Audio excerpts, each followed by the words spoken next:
ভোকা ব্যক্তি তার প্রশংসায় খুশি হয়, যেমন মরা লাশের মধ্যে ফুঁক দিলে মোটা তাজা মনে হয়।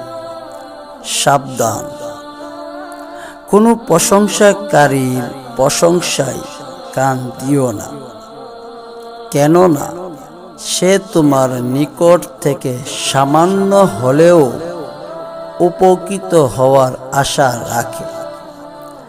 যদি কোনো দিন তুমি তার উদ্দেশ্য পূর্ণ না করো, তবে সে তোমার দোষ দ্বিগুণ করে প্রকাশ করবে।